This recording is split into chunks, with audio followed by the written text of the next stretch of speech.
Sejam todos muito bem-vindos. Eu sou a Cami, ele é o Gui. Nós somos a Oficina Multisport. Somos uma empresa de consultoria esportiva. A gente faz treinamento físico, oficinas de habilidades técnicas, de escalada, de técnicas verticais. E também o AREX, que é o Adventure Racing Experience. E outras coisas que estão todas lá no nosso site. Vocês podem entrar para conhecer um pouquinho mais da gente, nossas conquistas, nossos projetos, oficinamultisport.com.br. Então, a orientação cartográfica, ela está presente em todas as modalidades durante uma corrida de aventura. E por essa razão, é o elemento mais determinante para o sucesso e a segurança das equipes, né? A estimativa da sua posição no mapa e a compreensão do terreno ao seu redor são a chave para tornar suas decisões concisas. A navegação é a habilidade de avaliar todas as possibilidades de rota até o seu destino.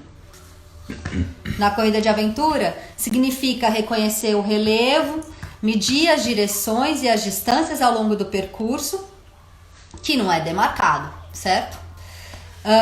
Sem o auxílio de GPS, sem contato com o mundo exterior, né? A gente deve passar por todos os pontos de controle, utilizando o mapa topográfico, a bússola e o altímetro. A gente planeja nossas rotas optando pelo menor desnível altimétrico, o terreno mais veloz e as menores distâncias, nessa ordem. Além da função do navegador, todos os integrantes da equipe devem ter um papel ativo na navegação.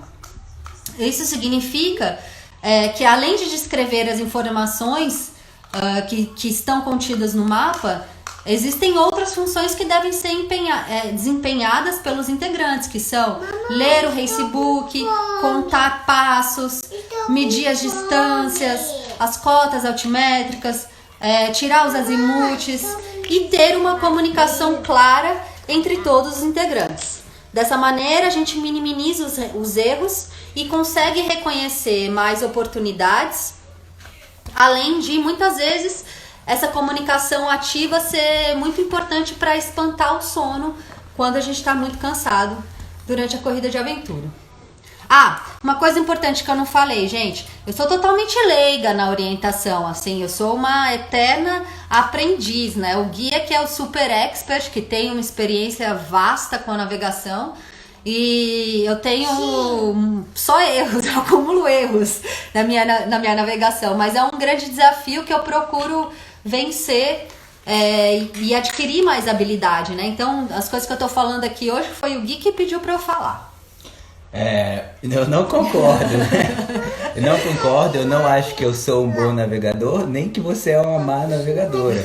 Eu acho que a navegação é um acúmulo de referências e qualquer pessoa que esteja com a concentração, com a atenção na progressão, em buscar referências, vai navegar bem. Navegar significa considerar todas as possibilidades de rota entre dois pontos, e qualquer pessoa é capaz de fazer isso. Eu acho que na corrida de aventura a grande chave é realmente o trabalho em equipe durante a navegação. Bom, as cartas topográficas são os nossos guias turísticos quando visitamos áreas naturais. E os mapas são como o nosso Google durante o percurso das corridas de aventura. Quanto mais você estudá-lo, mais oportunidades e ameaças você vai encontrar nele.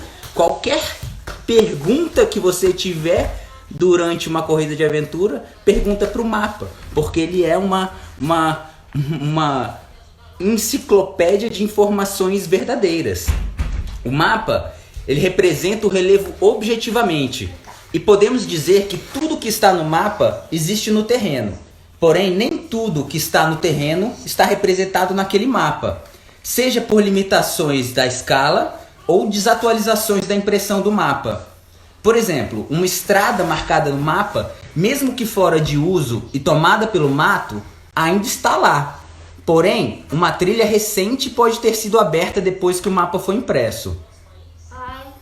Entretanto, Cartografia, geodésia, orientação, navegação são ciências que trabalham com um acúmulo de erros experimentais.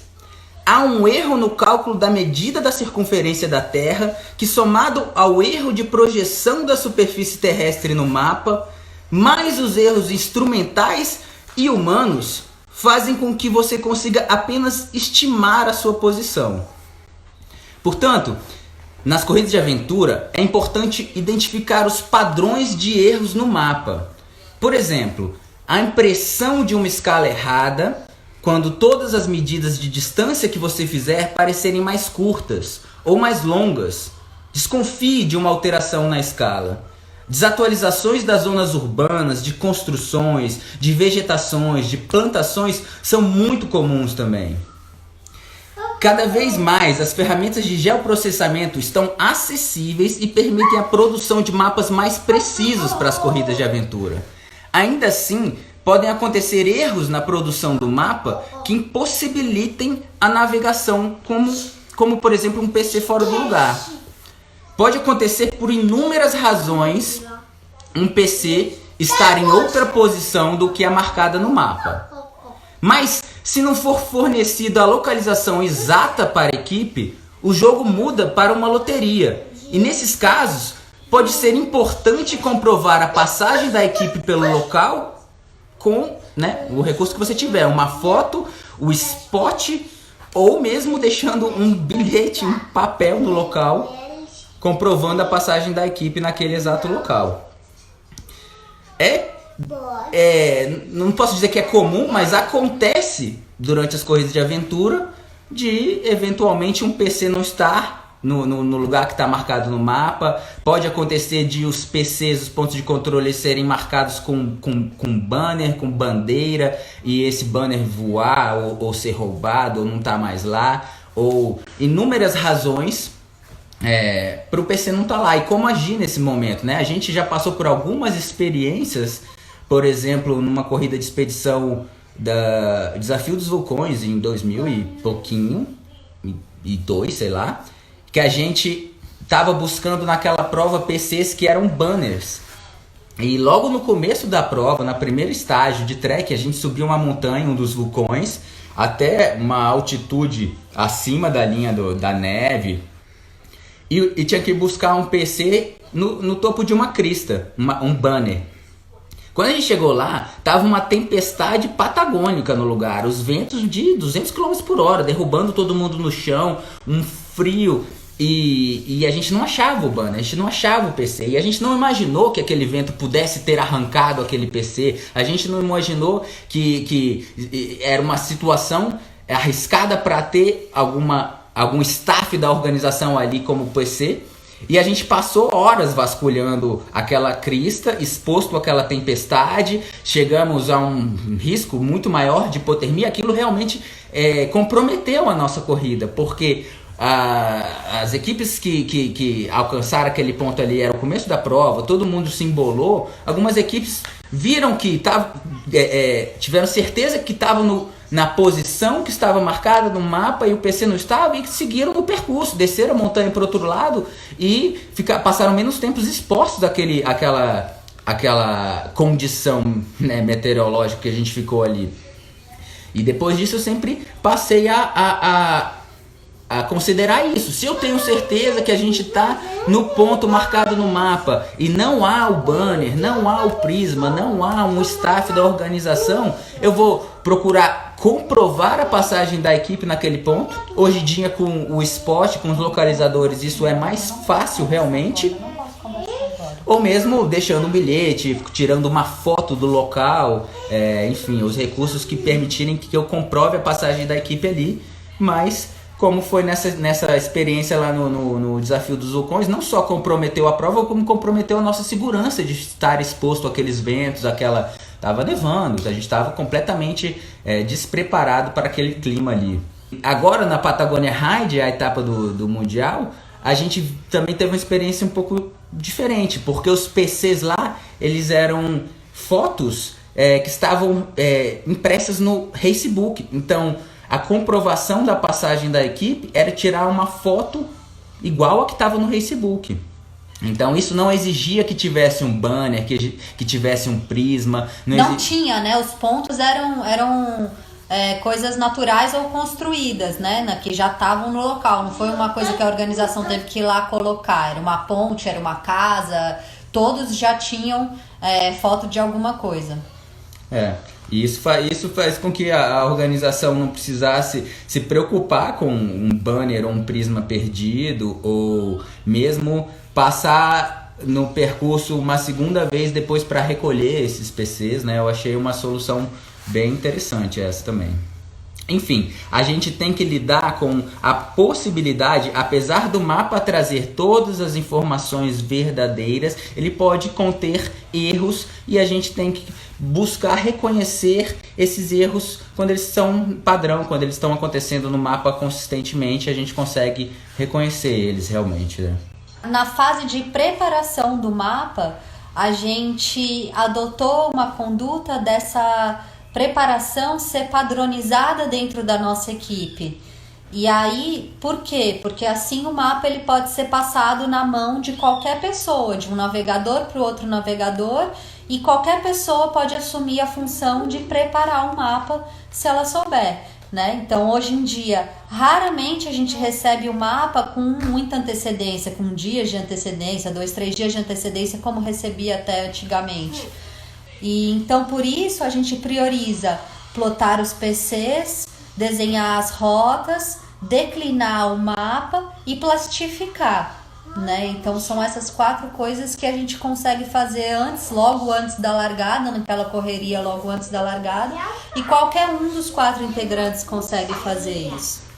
Ou mesmo durante o percurso, existem corridas que a gente recebe ou alguns mapas ou as coordenadas durante o percurso, e a preparação do mapa tem que ser priorizada, tem que ser feita. Se a gente puder ter esse padrão para que qualquer integrante da equipe possa realizar a preparação do mapa, não só antes da largada, mas durante o percurso, isso pode ser muito útil, porque pode estar disputando ou correndo com o tempo da transição, com o tempo do descanso, da recuperação, em que qualquer um dos 4 integrantes da equipe possa fazer a preparação do mapa de maneira padronizada para que não falte nenhuma informação importante na hora de navegar. Isso também é importante porque a gente costuma sugerir que o mapa passe na mão de todos os integrantes, que mais de uma pessoa assuma a função de navegação. Então a gente precisa ter a preparação do mapa padronizada, né? Vou mostrar o plotador, que é o primeiro passo da preparação do mapa, é plotar os mapas. E normalmente a gente vai contar as coordenadas no grid UTM, e existem essas réguas plotadoras, que essa aqui, presente do meu pai, navegador original, tem várias escalas também. Então, principalmente, se eu tiver que plotar PCs durante o percurso, é muito mais fácil usar uma régua com as escalas, um plotador UTM, do que a régua da bússola ou uma régua de milímetros simplesmente, né? Seu pai está falando aqui, melhor usar bússola com ajustes de declinação. Pode ser, mas a gente vai falar dela também. É uma opção, mas eu acho ainda que desenhar a linha do norte magnético no mapa tem a vantagem, assim, simplesmente se você não usa uma bússola que tem o ajuste de declinação. Agora, se você usa a bússola com o ajuste de declinação, é interessante que todos os integrantes tenham uma bússola com ajuste de declinação, porque para existir um trabalho em equipe, para que os integrantes tenham um papel ativo na navegação, uma das funções é medir as direções, e para medir as direções frequentemente, a gente tem que ter uma bússola disponível. Então a minha sugestão é que todos os 4 integrantes carreguem uma bússola disponível, pendurada na mochila, no bolso de fácil acesso, porque não só serve como uma bússola extra em caso de perda ou de alguma bússola quebrar, mas também você consegue desempenhar uma função ativa medindo direções constantemente. E aí, ou todo mundo usa uma bússola com declinação magnética, ou todo mundo usa a declinação magnética desenhada no mapa. Uma das 2 alternativas para tratar da declinação magnética. Bom, plotar, o que a gente pode falar sobre plotar? Né, existem algumas réguas que têm diversas escalas, ou a gente pode produzir uma na escala que a gente vai usar durante essa corrida. E é pode ser de só plastificado, pode ser de acrílico mais rígidozinho, é uma régua em escala. Sobre a plotagem, o que eu posso dizer é que a gente precisa ter muita atenção, porque a acuidade visual é de 0,5 milímetro, e 0,5 milímetro nas escalas de mapas que a gente usa nas corridas de aventura pode significar 50 metros, 100 metros, né, 25 metros, que a gente precisa, né, melhorar a precisão ao máximo durante a plotagem. Teve uma experiência que eu aprendi do jeito mais difícil, que foi um convite para competir junto da Lagartixa. A equipe Lagartixa, nos anos de 2000 e pouco, liderava o circuito regional, o gaúcho de corrida de aventura, e me convidou para competir a última etapa, a final do gaúcho de corrida de aventura, e eu fui navegar para a equipe, e durante a prova a gente recebia as coordenadas a cada transição, ou a cada transição, eu acho. E a disputa estava muito acirrada, então eu recebi as coordenadas e plotei somente o próximo PC. E chamei a equipe para a gente saí pedalando em direção ao próximo PC, cheguei no próximo PC, parei a bike, plotei o próximo PC em cima da prancheta ali, fomos pro próximo PC, e eu ia plotando praticamente que em deslocamento, com uma disputa de bike alucinante. E aí a gente chegou na transição, eu plotei o ponto da transição. A gente chegou de bike na margem do rio, porque a gente ia trocar as bikes por uma canoa local, uma canoa de madeira, para descer o rio. Quando a gente chegou no ponto que eu marquei a transição, a gente estava do outro lado do rio. A gente olhou a transição na outra margem do rio, e eu olhei o mar e falei, nossa, eu plotei errado, né? Eu errei talvez por 2, 3 milímetros na hora de plotar, e colocou a gente na margem errada do rio, tendo que dar uma volta de não me lembro, uns 10 quilômetros para buscar uma ponte. E aí, dentro daquela disputa e valendo o circuito regional, eu falei pra galera, vamos nadar com as bikes. E aí, eu já tinha experimentado, já tinha tido algum treinamento, sabia que a bike não ia afundar e que os pneus iam flutuar, o ar das rodas, né, ia me dar um tempo suficiente pra gente atravessar aquele rio ali, né. Ainda sugeri, sopra o ar dentro do camelback, a gente vai criar uma boia, vai criar mais flutuação, e pulei na água com a minha bike, atravessei, fiquei esperando os outros 3 da Lagartixa atravessarem. E aí, na época, tava correndo a Andréia, tava correndo o Orestes, e o Orestes, ele não tinha me avisado, mas ele não sabia nadar. E ele também não me avisou, ele só me avisou depois da prova, porque ele se jogou na água. Só que durante a travessia ele se desesperou, então ele abandonou a bicicleta pra se salvar, porque ele não tava, né, tava muito fora da zona de conforto ali, tava realmente desesperado por não ter como é que se diz? Controle na natação. E aí, com isso, a bicicleta dele foi flutuando o rio abaixo. Eu peguei a canoa, porque eu já estava do outro lado da transição, peguei a canoa e fui resgatar. Primeiro ele, depois a bicicleta, e aí voltamos na transição, botamos todas as bicicletas, seguimos na prova, mas fomos desclassificados. Então, por conta de plotar errado o PC, eu comprometi não só aquela prova, como o campeonato regional para a Lagartixa. Foi quase que uma sabotagem, mas não foi de propósito, claro. Foi um aprendizado de realmente ter mais atenção na hora de plotar, de carregar sempre as coordenadas, a tabela de valores também para conferir no meio do percurso, caso seja necessário, né? Mas foi aprender a duras penas mesmo sobre plotar. Também, né, quando a gente vai plotar o mapa, ao desenhar as rotas, a gente tem que tomar muito cuidado para não poluir demais o mapa com a nossa caneta. Então, escolher uma cor de caneta, uma cor de marca-texto que você sabe que vai mudar a cor daquela vegetação que você vai passar em cima, ou da cor daquela estrada, né? Mas que você tenha noção que vai mudar. Se você coloca muitas cores, começa a bagunçar muito e a vegetação fica de várias cores, sendo que é a mesma vegetação. Isso pode confundir bastante na hora de orientar.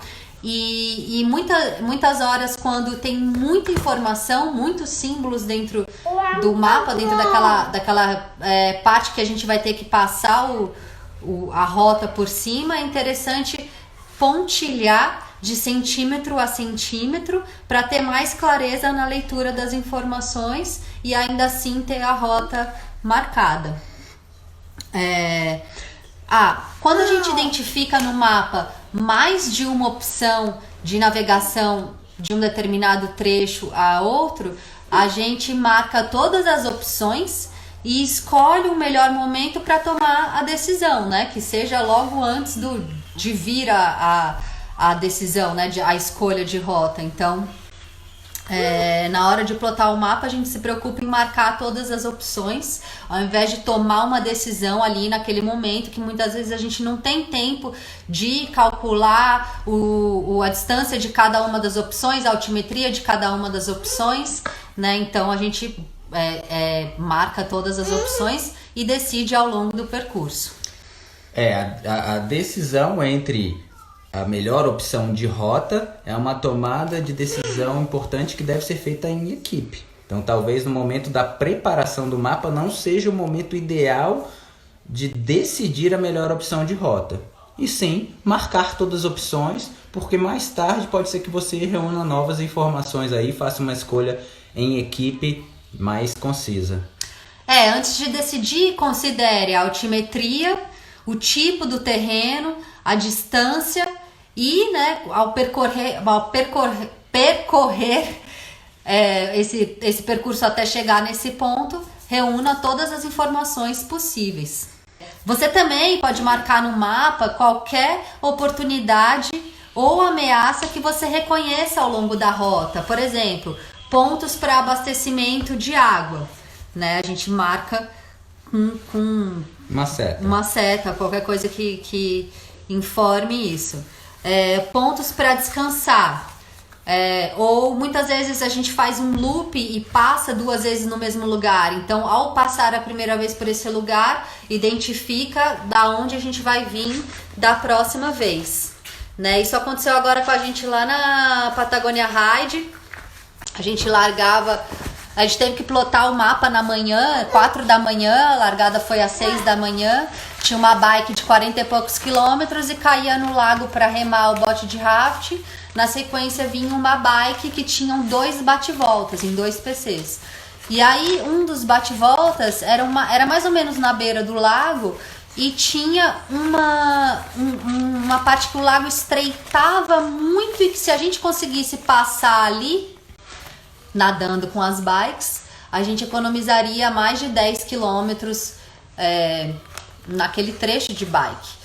E assim, era muito arriscado nadar num lago na Patagônia com as bikes. Eu nunca me imaginei água fria fazendo isso, né? E quando veio a ideia, quando veio a possibilidade, a primeira coisa que me deu foi um frio na espinha de ter que pedalar molhada depois, de ter que ficar encharcada, de ficar com hipotermia no primeiro dia de prova, né? De uma prova longa.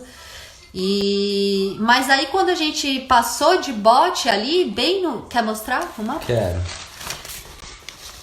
Ver se vocês conseguem identificar. Cadê?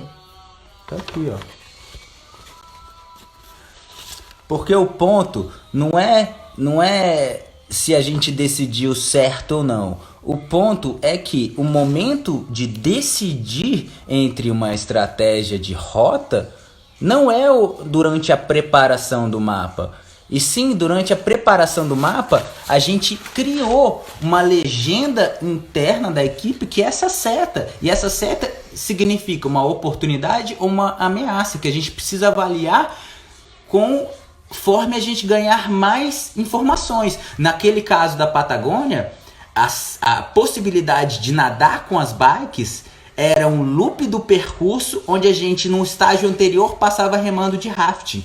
Então a gente colocou a seta durante a preparação do mapa para que a gente lembrar que enquanto a gente estava remando de rafting, a gente ia avaliar se a gente conseguia entrar numa margem, sair na outra margem, quanto de natação, se tinha correnteza, se a temperatura da água ia permitir que a gente nadasse. Enfim, a gente naquele estágio, a gente passou pelaquela seta de oportunidade 2 vezes. Então a gente na primeira vez, na ida, a gente, né, avaliou. E na volta, a gente teve absoluta certeza de que a gente ia economizar tempo ali naquele momento, naquela estratégia, naquela prova especificamente. Mas quando o percurso te dá essa chance de um loop, uma volta, onde te permite avaliar o estágio seguinte, são raras essas oportunidades. Você não pode desperdiçar essa oportunidade. E é raro, se você não fizer não tiver uma referência marcada no mapa de que naquele ponto, durante o rafting, você tem que olhar para a margem do lago, raramente você vai se lembrar que daqui a 2 estágios, daqui a eventualmente 30 horas eu vou voltar aqui e vou passar por essa mesma margem, nadar aqui nesse lago. Então, no momento da preparação do mapa, não é a hora de decidir entre a melhor rota, e sim marcar todas as possibilidades, inclusive oportunidades e ameaças, além das rotas, né? E aí tendo um pouco mais de tempo para trabalhar no mapa antes da largada, né? Além de plotar os PCs, desenhar as rotas, declinar o mapa, plastificar, anotar as oportunidades e as ameaças, a gente pode usar o curvímetro ou uma linha para medir distâncias e anotar algumas parciais em locais, sempre com cuidado para não poluir o mapa. Vale a pena ter, quando tem mais tempo, essas parciais. Raramente a gente vai ter esse tempo, a gente vai receber o mapa com antecedência antes da largada, vai ter tempo de estudar ele sem ter o tempo concorrido com outras atividades, seja ela descansar, se recuperar ou fazer a transição. E aí na prática acaba que a gente, eu mesmo não uso muito o curvímetro, porque raramente eu tenho a oportunidade. E aí ao longo do percurso eu faço as medidas de distância conforme a necessidade de novas referências, e aí eu faço medidas de distâncias curtas. Normalmente eu utilizo o grid UTM para estimar cada centímetro realmente, ou mesmo a régua da bússola já é suficiente. De qualquer maneira, durante a preparação do mapa, se você escolheu usar o curvímetro, se você escolheu escrever as distâncias parciais, você tem que tomar sempre cuidado de não poluir as outras informações do mapa, que são importantes também, né? Qual curvímetro vocês utilizam, mecânico ou digital? A gente utiliza a linha, não é nem o curvímetro. Meu curvímetro ele quebrou, ele ficou tão velho que eu não conseguia mais ler, tinha tanto arranhão era um analógico, e arranhou tanto que eu não conseguia mais ler, e aí acabou que a gente tem tido muito poucas oportunidades de estudar o mapa com tempo suficiente. Então acaba que eu costumo fazer as medidas realmente durante o percurso, e sempre fazendo medidas de referências próximas, medidas curtas. É melhor fazer várias medidas do que medir umas distâncias longas. E a maioria dos mapas tem o grid UTM, que é a quadrícula também, que me dá uma noção espacial ali entre 1 ou 2 centímetros, no máximo 4 centímetros ali, para eu poder fazer medidas estimadas com tranquilidade. Um dos itens que a gente falou que é importante, né, que é declinar o mapa, para a gente conseguir usar a bússola com precisão. Então, como a gente faz, né? Precisa desenhar as linhas do norte magnético no mapa, de uma forma que não vá poluir, então não fazer as linhas em cima da rota que a gente vai passar. E essa linha, ela às vezes vem desenhada o ângulo na legenda, vem desenhado o ângulo da declinação magnética, e você pode puxar a linha direto no mapa, mas não confie nessa linha, a não ser que você faça a medida e esteja batendo, porque às vezes aquela lá pode ser só uma representação gráfica que o valor do ângulo é diferente, né? Então a gente usa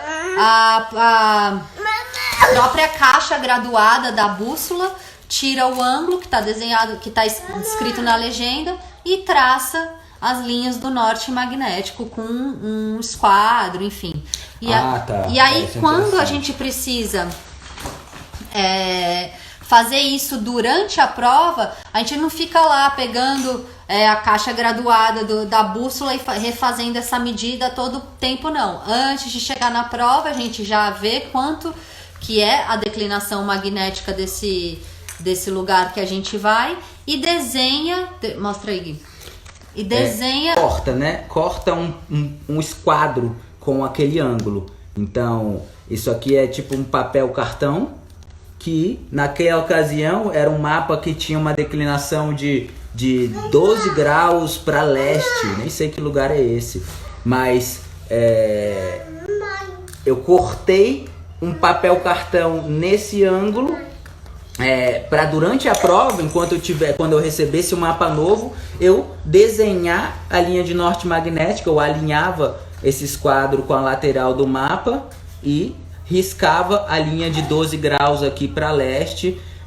Dessa maneira, eu não precisava ficar lendo os valores da caixa graduada da bússola, porque eu queria ter pelo menos um momento de descanso dos olhos para não ficar lendo os ângulozinhos. Simplesmente usava o esquadro e riscava o norte magnético. Normalmente eu também uso a bússola de dedo, e aí acaba que para plotar o norte magnético eu tenho um espaço muito pequenininho aqui para desenhar a linha. Então eu também prefiro... Não tem? Ah, não tem. Essa tem. Algumas não tem o valor da caixa graduada, né?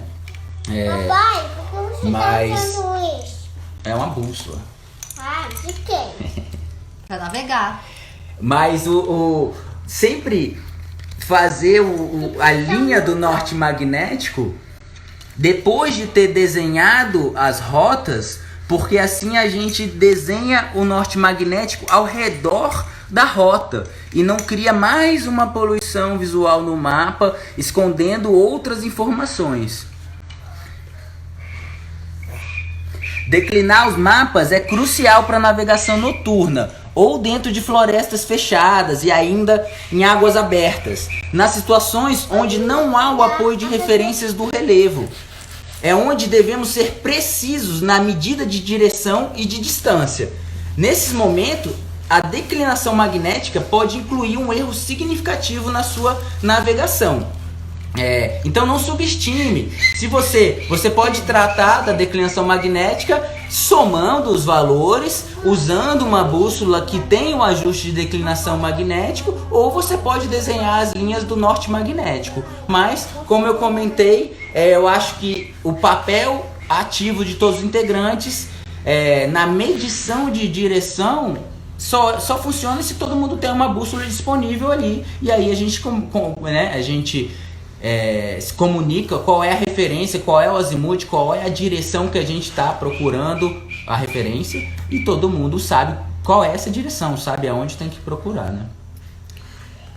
E aí, para finalizar, nós vamos plastificar o mapa. Para quê? Para preservar, para dar durabilidade no mapa, para ele não molhar. Então, o melhor jeito é usando papel contact transparente, mas pode ser também um saco ziplock ou um porta-mapas, né? Às vezes o mapa, hoje em dia, eles imprimem num tecido impermeável, então basta usar o porta-mapa, mas nunca confiem no mapa 100% e não levem um porta-mapa, né? É sempre importante ter alguma coisa para plastificar, para preservar, para dar durabilidade para o mapa. Sim, porque não percam o mapa, né? Se a gente perder a bússola, se a gente perder o altímetro, se o nosso relógio quebrar, a gente vai perder algumas referências e vai ficar desorientado. Mas se a gente perder o mapa, a gente vai ficar perdido, a gente vai perder todas as referências. Então, plastificar o mapa é preservar ele para durabilidade. Transportar ele num porta-mapa é cuidar para não perder, é aumentar as chances de não perder o mapa. E sempre que possível a gente carrega 2 cópias também. A gente sempre, quando as provas disponibilizam, a gente pede 2 cópias, mesmo que não tenha 2 navegadores, que é raro na nossa equipe, mas mesmo que não tenham 2 navegadores, a gente pede 2 cópias. Bom, como se iniciar na orientação? E um dos caminhos que a gente vê, existem vários cursos técnicos de orientação e existem também corridas de orientação, que são provas curtas, que têm categorias de diferentes níveis de habilidade, são de fato a porta de entrada, porque os fundamentos da corrida de aventura os fundamentos da corrida de orientação são úteis e necessários nas corridas de aventura. É como a pilotagem da mountain bike. Quanto mais habilidade técnica você adquirir, mais eficiência e segurança você terá nas corridas de aventura. E a corrida de aventura herdou da corrida de orientação técnicas como fixar os azimutes, definir os pontos de ataque, linhas de segurança, medir distâncias contando passos duplos. Então, é uma ótima maneira de se iniciar ou ganhar habilidades de navegação. Mas, para se iniciar na navegação, você pode também criar treinos usando GPS e usando aplicativos para garantir a sua leitura de mapa, para para assegurar a sua leitura de mapa. Então, sempre que tiver a oportunidade de fazer um treino e levar a carta topográfica, levar a bússola, você vai se beneficiar treinando técnicas de orientação também, né? E uma outra maneira de se iniciar que a gente vê também na navegação é assumindo um papel ativo na navegação durante, um trabalho em equipe na corrida de aventura. É a maneira de você experimentar a navegação, ganhar experiência, enquanto divide a responsabilidade com o restante da equipe. Assim, principalmente eu não sei muito pelo Gui, mas eu acho que é muito normal ter medo e ter insegurança quando a gente começa, né? Mas a melhor forma de vencer essa insegurança é praticando. Quando eu comecei a fazer corrida de aventura, eu estava na faculdade, eu fiz faculdade de arquitetura. Então eu sabia ler uma planta, eu sabia ler um relevo, um terreno. E achei que isso era suficiente para meter as caras na minha primeira prova de corrida de aventura. Eu fui com mais 2 amigos da faculdade e a gente se perdeu muito, mas no fim completou e foi super bacana toda aquela superação. Depois disso, eu fiz algumas provas navegando, até começar a correr com equipes um pouco mais fortes, com quarteto. Eu fiz dupla há muito tempo, depois quarteto, e nos quartetos eram mais fortes, tinham navegadores bem melhores do que eu, e eu fiquei muito insegura de seguir orientando, e acabei perdendo a prática, perdendo o costume de orientar em prova. E depois disso eu fui resgatar depois de muito tempo, e hoje em dia eu faço treinos usando o mapa, eu gosto pra caramba de orientar, mas ainda tenho muita insegurança de fazer, sendo responsável pela competição, tomar decisão no calor do momento e tudo isso, né? Eu acho que a navegação é um acúmulo de referências, mas o erro é inerente, que nem a gente falou na outra live. Na corrida de aventura é a nossa oportunidade de experimentar o erro. Então não existe um navegador que não erra, porque, que nem a gente falou, a própria representação da superfície terrestre num papel em 2 dimensões já soma erros instrumentais, e a sua medida também soma erros humanos. E então a gente já viu, a gente conhece alguns bons navegadores, ótimos navegadores dentro das corridas de aventura do circuito mundial. A gente sabe quem são os caras da navegação, e todas as vezes que a gente teve a oportunidade de estar junto com eles, a gente viu eles cometerem diversos erros. Não é um erro de vez em quando. Então o erro, ele é constante. Não só, né, na navegação, o erro em todas as esferas da corrida de aventura. Mas na navegação a gente vê que mesmo os melhores navegadores cometem erros. Eles não estão livres de cometer erros. Então essa experiência te faz lidar com a frustração constantemente. Você assume uma responsabilidade realmente quando você está liderando e fala, não, é por aqui que vai pra lá, galera. E se não for, você vai ficar realmente frustrado consigo mesmo. Mas você não pode tomar isso como um obstáculo, porque isso é um aprendizado. Isso é você falar, nossa, se você avaliar objetivamente o seu erro na navegação, você fala, nossa, como eu não percebi aquela referência. É sempre assim, quando você, os maiores erros da navegação, quando você tá com a cabeça fria e avalia, depois você fala, nossa, tinha uma referência tão óbvia, por que eu não somei essa referência nos meus cálculos também? Mas isso é um aprendizado. Realmente lidar com as frustrações te faz aprender, te faz falar, não, eu não quero nem criar expectativas quanto à minha navegação, porque eu não sei quantas referências eu vou conseguir acumular. E por isso eu acho que quando a gente trabalha em equipe, a gente divide essa responsabilidade e a gente soma mais referências, a gente a gente maximiza a somatória de referências. O Gui me deixou um pouco mais tranquilo, porque a primeira vez que eu fui correr com os Calunga na vida, era uma equipe, eu, o Gui, o Kenny e o Lico. E era uma Chauás, Fran, vê se você lembra dessa história.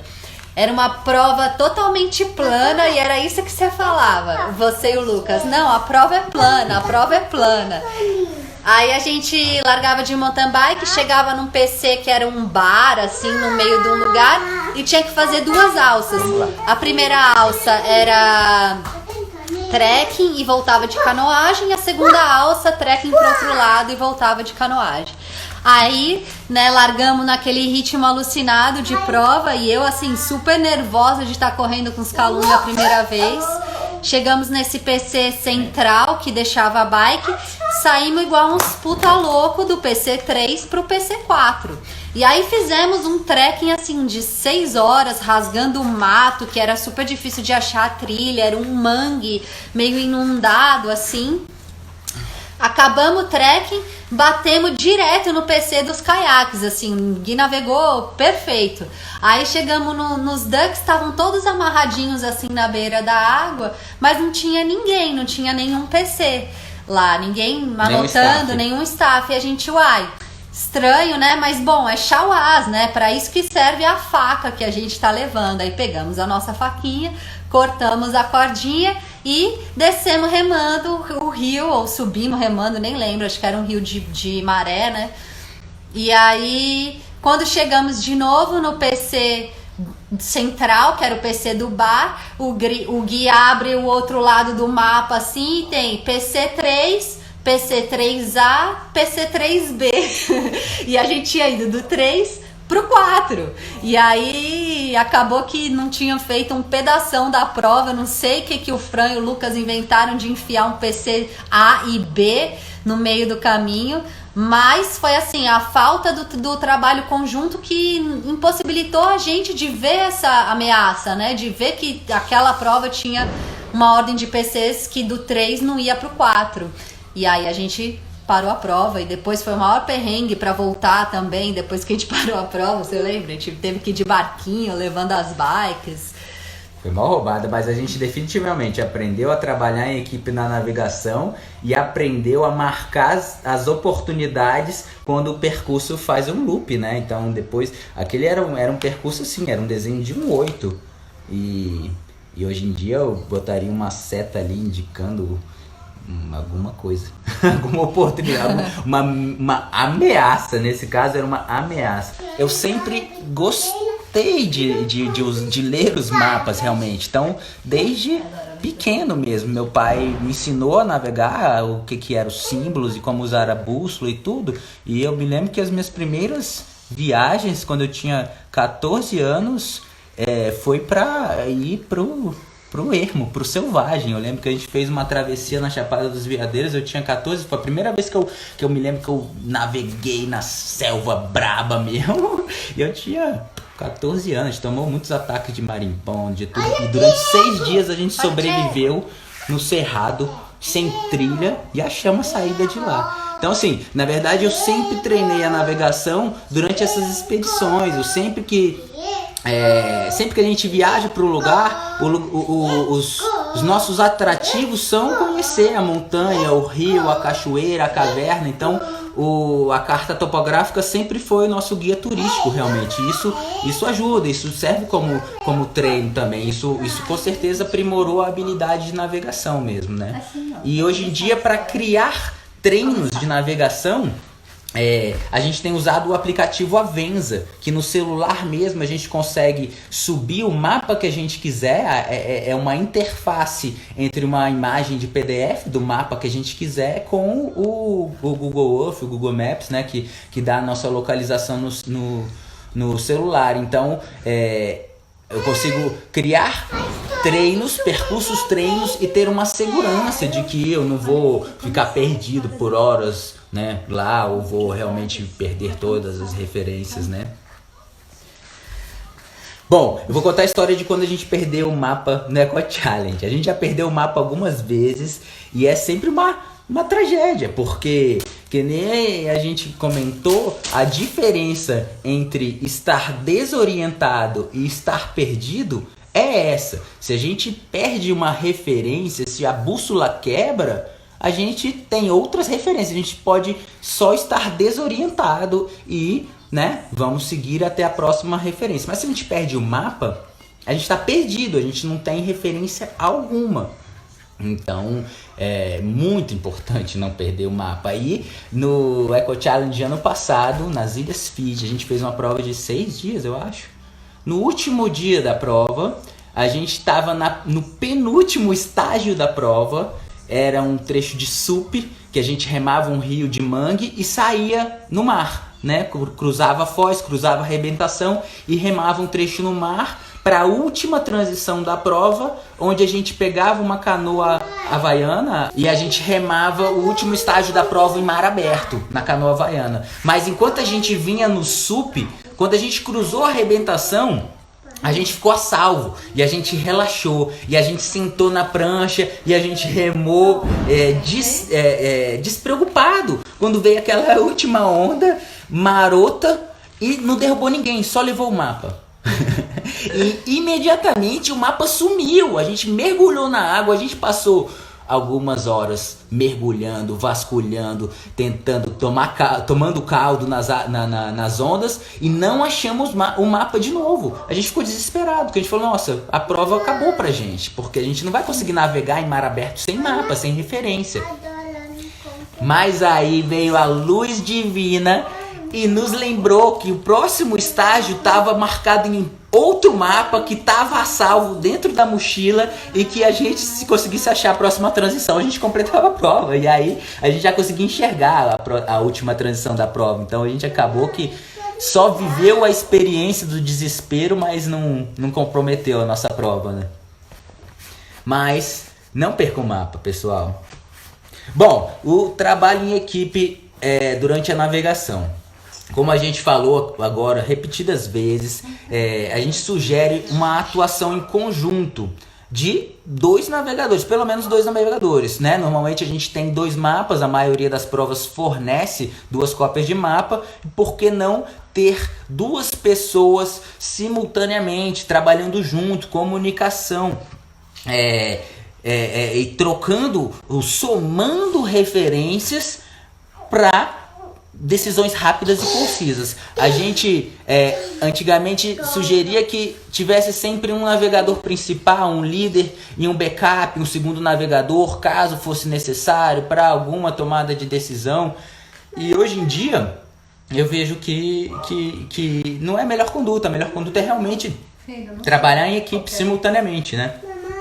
E os outros integrantes, mesmo sem o mapa, podem ter uma participação ativa durante a navegação. Basta que quem tem um mapa desenvolva uma comunicação efetiva, realmente descreva as informações do mapa para todos da equipe. Essa informação pode ser transmitida dentro da equipe, do tipo, qual é a próxima referência que estamos buscando? Estamos buscando uma cota altimétrica de 1.200 metros. E essa mensagem tem que ser transmitida dentro da equipe, para que todo mundo fique ligado no desnível do terreno, no altímetro, nas outras referências que podem somar também. Então, não é só ler o mapa, mas além de ler o mapa, os outros integrantes podem estar lendo o Racebook, que traz informações complementares, podem estar medindo as direções com uma bússola própria, podem estar medindo distância, seja com tempo, ou seja, contando passos. Que mais? Umas outras maneiras. Enfim, buscando referências de altimetria também. Qualquer referência que contribua para a navegação. Então, basta ter uma comunicação eficaz, uma comunicação clara, descrever as informações do mapa, mesmo que só haja uma cópia do mapa por equipe. Se a gente descrever aquelas informações, a gente vai andar nessa encosta que está na direção leste por 2 quilômetros. Essa mensagem tem que passar por todos os integrantes da equipe, para todo mundo começar a medir a distância. 2 quilômetros, medir a direção. A encosta agora mudou para norte. Opa! Alguma referência nova a gente vai ganhar. Ou a gente precisa voltar até a referência antiga. E aí, até respondendo uma pergunta do Emer da live anterior, que é a velocidade da navegação é um grande diferencial. É um grande diferencial, mas a gente conseguir também usar toda a equipe para navegar é um outro diferencial, é melhor, né? Porque você assumir a responsabilidade de fazer tudo que tem que ser feito numa navegação é possível, né?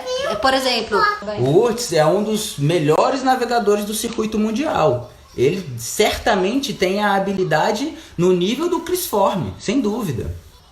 E aí o Urtz, ele não consegue navegar usando os outros integrantes da equipe, então a gente fica meio seguindo, sabe? Meio sem ter, assim, se sentindo subutilizado, porque a gente poderia estar fazendo muito mais pela equipe, mas porque o mapa foi no Eco Challenge que a gente teve essa experiência com ele, foi a única vez que a gente correu com ele, né? Era um mapa só para toda a equipe. E o mapa ficava com ele, algumas vezes vinha para a mão do Gui, que era quando a gente se inteirava mais da prova, mas se não ele pegava tudo para ele, fazia tudo sozinho. E nitidamente tem desgaste, nitidamente o navegador se sobrecarrega demais em ter que assumir toda a responsabilidade, né, para ele sozinho, né? Sim, sem dúvida, assim, o sono, né, o desgaste mental, psicológico é muito maior para quem está navegando. A gente costuma dizer que o mapa pesa 10 quilos. Quem carrega o mapa tende a andar lá para trás, a chutar pedra. Uma vez a gente comprou um tênis na mesma loja, no mesmo dia. E o meu tênis durou metade do tempo do tênis da câmera. O tênis ficou todo rasgado. Aí que eu fui perceber o tanto de pedra que eu chutava enquanto eu tô lendo o mapa. A gente realmente, o mapa toma atenção, gasta energia. E trabalhar em equipe é talvez a forma de potencializar. Como em todas as outras áreas da corrida de aventura, é possível você fazer de maneira individual ou mesmo revezando. É possível revezar a navegação, mas a gente vê que não é a forma mais eficiente. E todas as tomadas de decisão numa corrida de aventura devem ser feitas em equipe. As melhores escolhas de rota, por exemplo, serão incontestáveis. E as escolhas difíceis devem ser tomadas somente quando todos os integrantes estão conscientes dos riscos envolvidos. Então, trabalhar em equipe, a gente chegou à conclusão de que trabalhar em equipe na navegação é uma questão não só de eficiência, de performance, mas é uma questão de segurança também. Porque Por exemplo, quando eu estava navegando sozinho, eu ainda não tinha desenvolvido uma habilidade de comunicação durante a navegação, a gente ainda não tinha uma conduta de trabalho em equipe. Quando eu pifava, quando eu tinha sono, quando a minha mente desligava, a equipe, no mínimo, tomava muito mais tempo para se localizar no mapa do que a partir do momento que a gente começou a se comunicar, a trocar referências.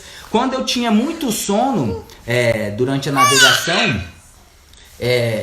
eu costumo descrever as referências que a gente passou, que a gente está usando, e a próxima referência para que os outros integrantes me lembrem também, porque com sono é difícil de lembrar o que a gente falou, ou o que a gente viu, ou o que a gente mediu há 5 minutos atrás. Então, trabalhar em equipe na navegação garante a segurança. Quando a gente sai para treinar, eu e a Cami, antigamente, que eu fazia um treino, ou mesmo uma escalada em que a gente rasgava mato durante 3 horas para alcançar a pedra, se acontecesse alguma coisa comigo e a Cami tivesse que sair de lá, se ela não navegou até aquele lugar, no mínimo ela vai tomar mais tempo para se orientar. Uma vez que a gente tomou essa consciência, a gente agora navega o tempo todo junto, seja no treino, seja na corrida, para que, se precisar, qualquer pessoa possa assumir o papel da navegação com agilidade, com eficiência. Uma outra situação também é quando, assim, tá muito difícil de achar algum PC em prova e começa a chegar outra equipe, e a gente tá perdendo muito tempo. Então, uma coisa que a gente experimentou nas últimas provas, assim, meio recente, mas que é muito bom que a gente tem achado, é trabalhar em conjunto com as outras equipes, porque assim a gente consegue vasculhar uma área muito, muito maior e sair de lá mais rápido do que se cada equipe ficar buscando e outras equipes irem chegando, né?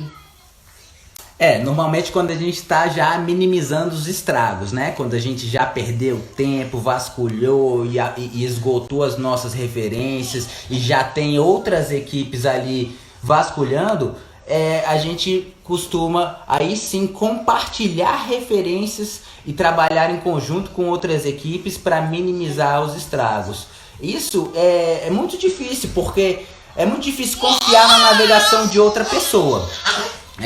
Mas se a gente, por um tempo limitado, a gente trabalhar em equipe com uma comunicação efetiva, a gente vai novamente maximizar referências, ganhando mais 4 integrantes, 4 cabeças, 4 ferramentas, né? 4 par de olhos para buscar qualquer referência que seja crucial naquele momento. E isso é muito difícil, porque muitos anos atrás eu aprendi com o Emerson, quando ele correu com a gente, como lidar com outras equipes durante a navegação. Porque naquela época eu ficava com, né? Eu não sabia se eu poderia confiar na navegação de outra equipe, que sempre, né, não posso dizer sempre, mas na maioria das vezes pode colocar numa roubada, porque você perde referência, você simplesmente segue outra equipe, e também aquela situação de você vai compartilhar as suas informações, vai compartilhar sua navegação com outra equipe adversária também. E muitos anos atrás o Emerson correu nos Calunga comigo, e a gente estava num trecho de navegação complicado, e eu acho que a gente achou a referência, a gente achou o PC, não me lembro exatamente o que era, mas logo em seguida a gente cruzou com outra equipe de amigos que perguntaram pra gente: e aí, vocês acharam o PC? E aí eu fiquei com aquela situação de: o que eu faço? O que eu falo agora? Aí o Emerson chegou na minha frente e falou: não posso falar.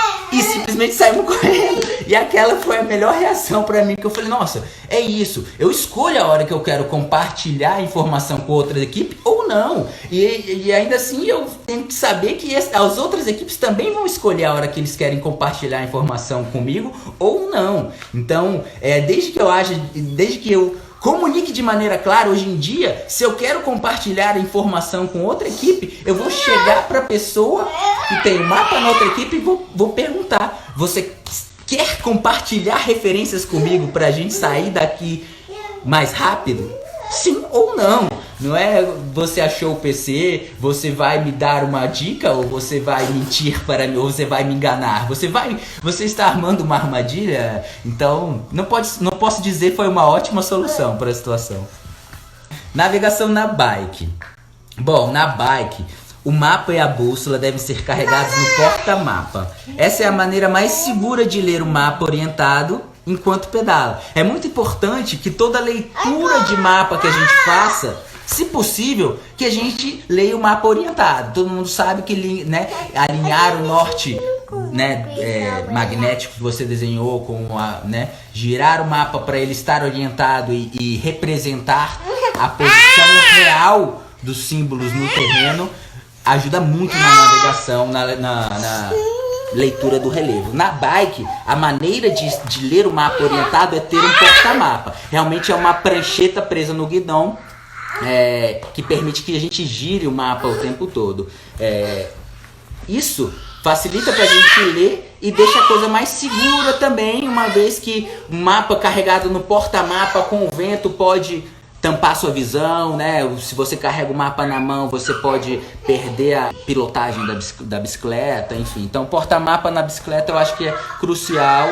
Normalmente eu fixo a minha bússola no porta-mapa também. Eu colei um velcro no porta-mapa para que a minha bússola fique presa ali dentro da capinha. Tem muitas pessoas que usam a bússola de punho ou fixam a bússola na bike, mas é importante que a bússola esteja bem visível para a gente orientar o mapa com mais frequência também, já que, né, nas trilhas, nos percursos da bike, seja trilha, seja estrada, a gente vai mudar de direção constantemente, né?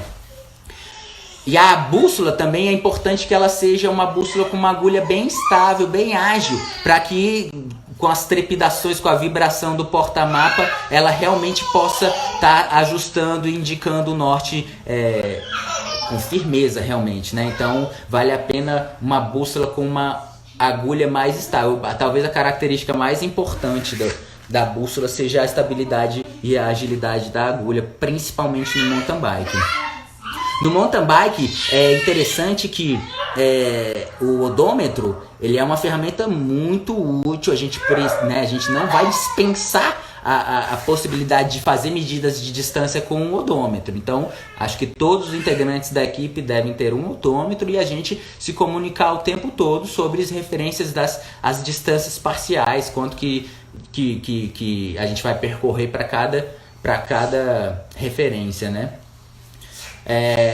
O que é interessante é que o odômetro pode causar um campo eletromagnético que afeta a sua bússola.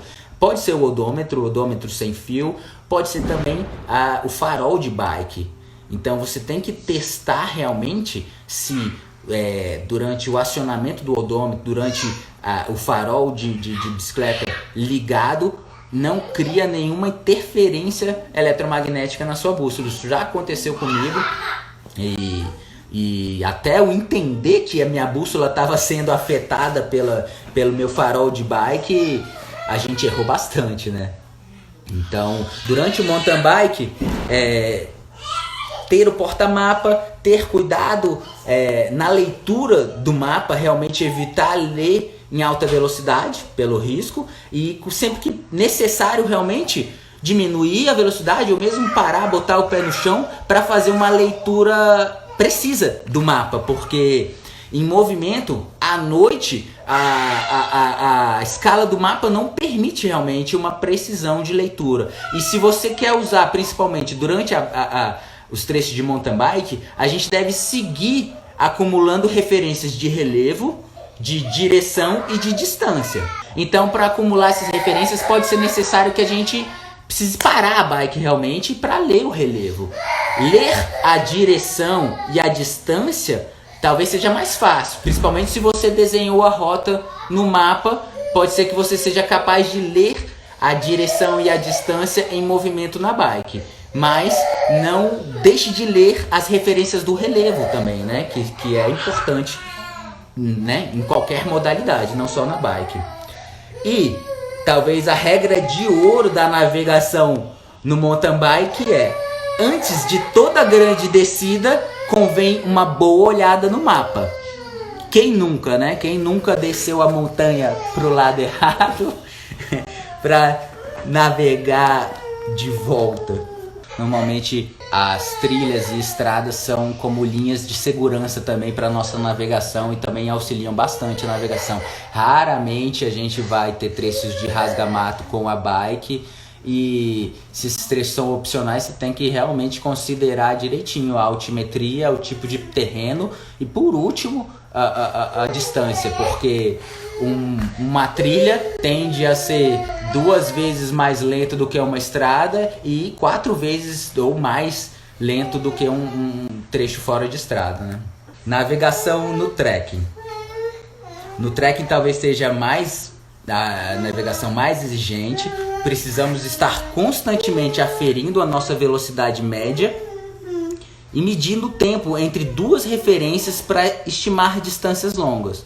Então, a maneira como a gente mede distâncias no trekking é realmente estimando a nossa velocidade. Então, o tempo todo a gente está aferindo a nossa velocidade para aquelas condições ali. Como é que a gente faz isso? A gente escolhe, né, ou a gente encontra no mapa 2 referências, né, que tenham a distância conhecida ali pelo mapa, e a gente mede o nosso tempo para percorrer essa distância conhecida, e a gente adota essa velocidade como a velocidade para aquelas condições. Se mudar as condições, a gente faz uma nova medida de velocidade. Com isso a gente consegue estimar as nossas distâncias percorridas no trekking.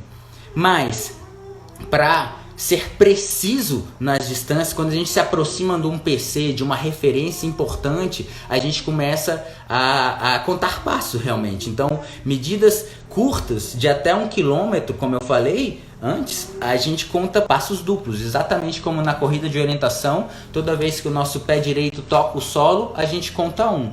E talvez 50 passos duplos representem 100 metros percorridos numa trilha plana.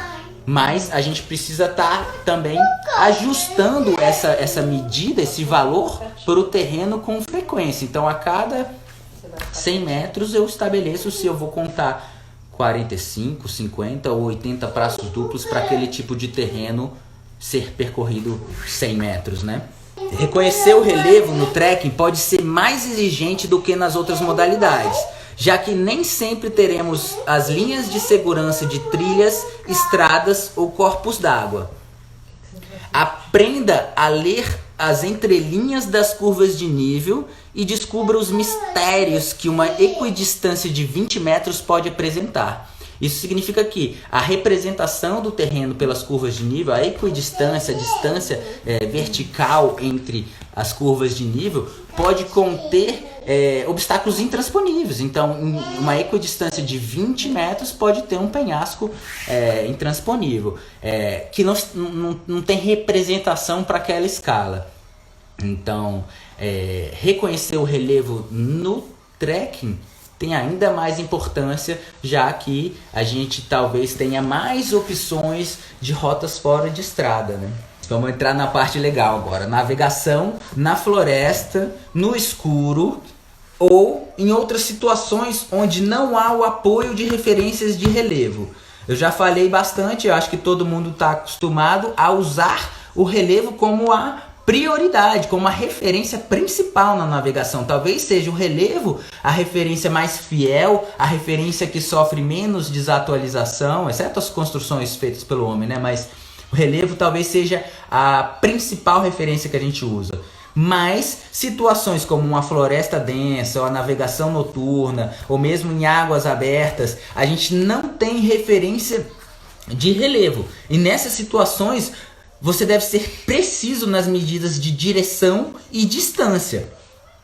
E ainda assim pode ser possível que você consiga reconhecer referências de relevo que estão justamente debaixo dos seus pés, como por exemplo a sua cota altimétrica, ou a direção da encosta, ou o azimuth das curvas de nível na sua posição. Então é a representação do terreno, né? Então a gente usa referências do relevo que estão representadas no mapa, como, né, as curvas de nível estão representando o desnível, a altimetria do terreno. As linhas de hidrografia estão representando os rios, as drenagens, os corpos de água, as cores representam as vegetações, as plantações sofrem muita desatualização, mas estão representadas no mapa pelo que era na época da impressão, mas são, né, a maioria das nossas referências realmente. Mas nessas situações onde a gente não tem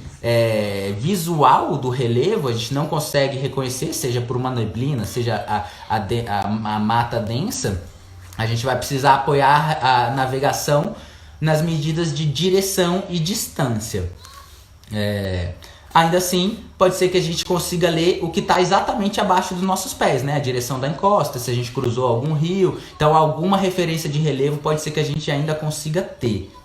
Antes de iniciar um trecho de rasgamato, todos os integrantes da equipe tomam conhecimento do azimuth, da distância, do desnível e de outras referências nessa área. Então é crucial a gente ter aquela reunião de equipe antes de entrar num trecho de rasgamato, porque é um trecho de navegação complexa, onde o deslocamento é lento e onde talvez o risco seja muito alto de sair da rota, de perder tempo, de fazer escolhas erradas. Então é importante que todos os integrantes estejam conscientes desses riscos antes de entrar na mata. Então conversar ou descrever que o rasgamato é na direção noroeste por 2 quilômetros, alcançando a cota de 1.300 metros, antes de entrar no rasgamato, faz com que todo mundo participe ativamente da navegação durante o rasgamato.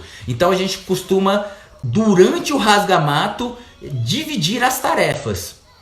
O primeiro integrante abre o mato procurando as passagens mais fáceis e contornando os obstáculos intransponíveis. O próximo integrante lê o mapa, mede as direções, levando em conta todas as voltas necessárias para contornar os obstáculos, o azimuth original, e comunica ao primeiro integrante que está abrindo o mapa. O primeiro integrante abre o mato da melhor forma que ele conseguir passar, contornando os obstáculos por onde ele achar mais fácil. Mas o segundo integrante lê o mapa e compara as direções das voltas, dos contornos com o azimuth original, dizendo: vá um pouco para a direita, vá um pouco para a esquerda. Estamos à esquerda do azimuth original, estamos à esquerda de 280, estamos à esquerda de noroeste. Enfim, vai orientando a direção do primeiro integrante. Os outros integrantes, o terceiro integrante, pode medir a distância contabilizando apenas os passos duplos na direção do azimuth original e ignorando toda a distância percorrida para dar voltas aos obstáculos. Num rasgamato severo, aquele mato que dá claustrofobia, o terceiro integrante ele tem uma folga, ele vai andar com tanta lentidão, né? Porque quem está na frente abrindo o mato tem que fazer um esforço enorme, e quem está seguindo tem tempo realmente que ele pode avaliar quais passos duplos são feitos em cima do azimuth original, e esses ele contabiliza para medir a distância. Os outros, o passo que ele dá para o lado para contornar o toco, para o outro lado para contornar o buraco, esses ele nem conta como medida de direção. Dessa maneira a gente consegue ter uma medida de direção mais precisa durante o rasgamato. E o último integrante, a gente costuma também contar passos para que a gente tenha uma média de medida de direção. Mas também tem outras referências que o quarto integrante pode cuidar, como por exemplo a cota altimétrica, ou o tempo em que a gente está ali dentro daquele rasgamato, ou a direção da encosta, ou direção de uma água que está correndo por essa encosta, enfim. Dessa maneira eu acho que são as regras para um rasgamato eficiente. E se for necessário vasculhar uma área, né, galera, o PC tá aqui, vamos atrás do PC. A gente se desloca lado a lado. Então, usando dentro da regra da corrida de aventura, não pode se separar mais do que 100 metros, ou não pode ter mais de 50 metros entre os integrantes, ou todos os integrantes têm que estar no visual, a uma distância, né, que eu consiga enxergar. Distância audível. Audível, enfim, cada prova tem a sua regra, mas o importante vamos vasculhar uma área lado a lado para poder cobrir o maior espaço possível. No momento que a gente se aproxima de um PC ou de uma referência, né, de um PC sem referências de relevo, por exemplo, se a gente só tem a direção e a distância, no momento que a gente se aproxima, aí a gente se posiciona lado a lado para a gente aumentar o nosso campo de visão e ainda vasculhar a área com mais eficiência, né? O Gui falou da bike e do trekking, e agora então falta a canoagem, né? Na canoagem, quando for rio de corredeira, a gente tem que tomar cuidado redobrado para não perder o mapa e a bússola, e também não colocar o porta-mapa e nem a bússola com cordinha em volta do pescoço, porque se a gente nadar, isso pode matar a gente, é muito perigoso. Pode ficar preso em algum galho, né? Ou mesmo embaixo d'água. Então qualquer corda no pescoço durante os rios é muito perigoso. Então já ter um lugar para fixar o mapa, que seja no colete, que seja na mochila em algum lugar, e a bússola, e um bom porta-mapa também. Na navegação do caiaque, a primeira coisa a se fazer quando entramos no caiaque é estimar a sua velocidade. É muito importante aproveitar as primeiras curvas do rio para medir o tempo que levará para percorrer uma distância conhecida. Contar as curvas do rio pode ser a sua única referência, por isso comece desde o princípio. No Paraguai, a gente teve uma experiência quase traumática com a navegação em rios. A gente tinha uma correnteza muito forte e era o último estágio da prova. A gente já contou essa história em algumas outras lives porque foi épica. Mas do ponto de vista da navegação, a gente cometeu um erro no início da canoagem que a gente não conseguiu nunca mais recuperar. A gente perdeu a única referência que a gente tinha, que era a nossa velocidade. A gente entrou num rio, o último estágio da prova começava numa transição que era um rio pequeno, né? Mas que tinha uma correnteza, uma correnteza muito forte.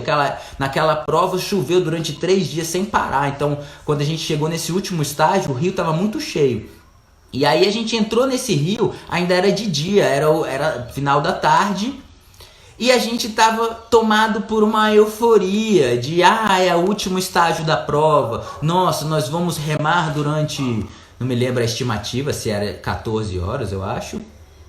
Vamos remar por 14 horas e vamos ver a linha de chegada. Que maravilha! E no momento que a gente sentou no caiaque, eu não medi a nossa velocidade. A gente passou pelas primeiras curvas e quando eu me dei conta, eu não sabia quantas curvas no rio a gente já tinha cruzado, já tinha percorrido e não sabia a nossa posição no mapa. E aí eu comecei a estimar a minha velocidade baseado na sensação do vento na cara, da margem passando. E eu falava para a equipe, a gente deve estar se deslocando a 10 km por hora, porque a gente está muito rápido. A minha sensação, nossa velocidade é de 10 km por hora, porque a gente está muito rápido. E aí anoiteceu e as condições mudaram. Só que à noite a gente nem percebeu, porque o rio ele desembocou num rio mais largo e a gente não tinha contato com a margem como no primeiro rio. A gente, a margem era como se diz, uma planície, e a margem não formava um barranco. A gente não tinha essa visão à noite da margem, da velocidade, a gente não tinha a menor noção da velocidade. Mas o mapa indicava pra gente que a gente saía de um rio afluente para um rio principal, um rio maior, que a gente considerou que teria uma correnteza mais forte, uma velocidade mais alta. A gente acreditava que a correnteza do Rio Grande ia ser maior do que a do Rio Pequeno. E por não ter medido a nossa velocidade na nossa única oportunidade, a gente não teve mais nenhuma referência ao longo dessa remada. A gente só tinha a direção para seguir e o fluxo da água. E a realidade é que choveu muito durante a noite e o rio inundou. E isso fez com que a correnteza do Rio Grande ficasse morta, porque ele inundou as margens, então acabou a corrente de água. O fluxo da água se esparramou pela planície, pelos pastos da margem, e a gente não conseguia nem seguir a correnteza. A gente simplesmente seguia a direção, navegando em águas abertas, num mar sem fim durante a noite. Mas a nossa estimativa de tempo dizia que a gente, nossa estimativa de velocidade dizia que a gente já tinha percorrido toda a distância daquela canoagem, que a gente já estava próxima da linha de chegada, só que a nossa estimativa estava muito errada. A gente demorou mais 7 horas do momento em que a gente achou que estava próximo da linha de chegada para chegar realmente. E só depois, avaliando o spot, é que a gente viu que a gente estava fazendo, enquanto achava que fazia a velocidade de 10 km por hora no rio pequeno, a gente estava remando a 15 km por hora. E enquanto a gente achava que estava remando a 10 ou mais km por hora no Rio Grande, a gente fazia 3 km por hora. Então, a nossa expectativa e a realidade foram completamente diferentes, né? Então, acho que foi uma lição enorme de que dentro do rio, por mais que você tenha linha de segurança, de saber que você vai navegar dentro daquelas margens do rio, que você não tem muitas opções de rota, talvez a sua única referência seja contar as curvas do rio. E aí, normalmente a gente conta sempre para o mesmo lado para, não precisar contar o dobro. E aí em águas abrigadas, tipo represas, pode ser especialmente desafiadora a orientação, porque podem ter muitos braços que são paralelos e penínsulas em todas as direções que podem confundir muito o navegador.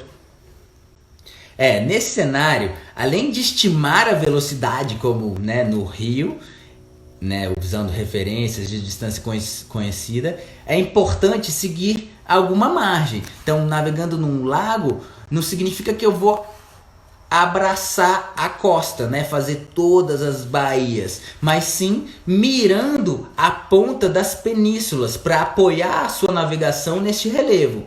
Você deve estar atento à bússola e à noite pode utilizar as estrelas para fixar algum rumo. O Elmer fala aqui, navegar à noite com neblina tem que ser fiel ao azimuth.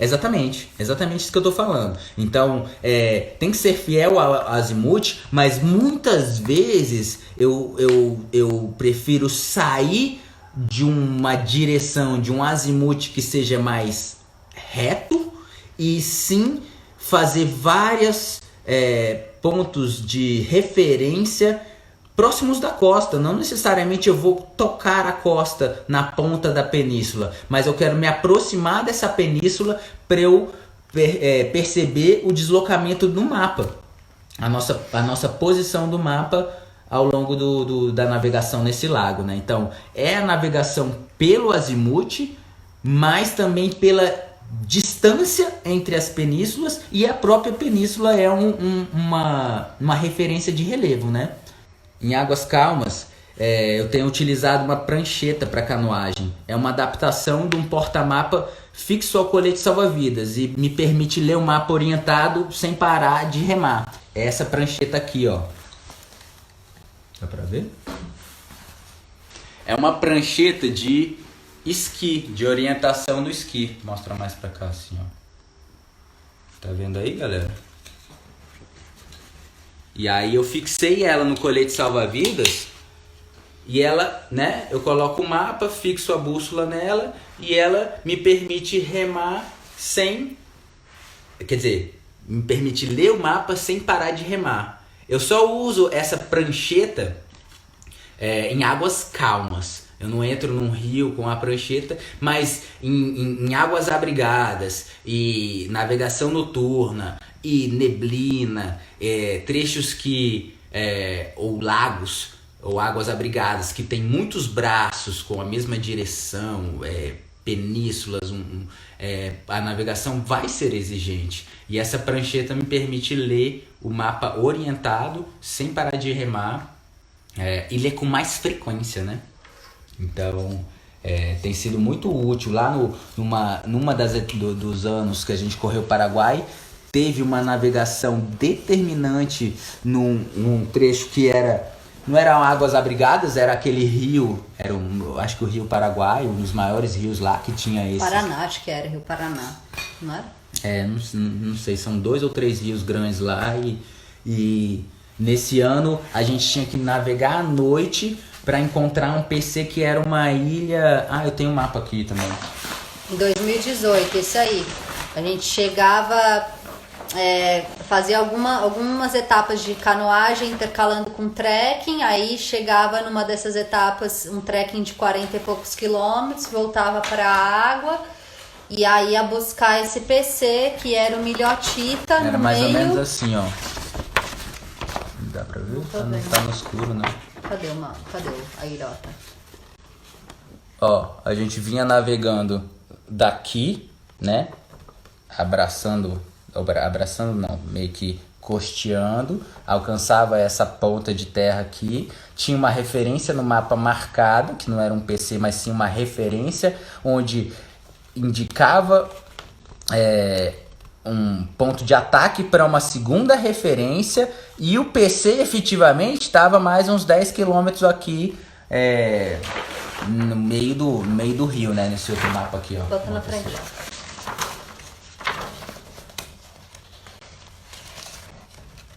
Então a gente vinha dessa direção aqui, né? Esse ponto da costa aqui era um PC, uma referência opcional. Esse aqui era uma boia de navegação também opcional. Essa boia ela tinha algum estrobo, alguma luz de sinalização. E aqui era a ilha onde tinha o PC, que tinha um light stick só, não tinha nenhuma sinalização efetivamente. E existia um vento e uma correnteza nessa direção aqui também.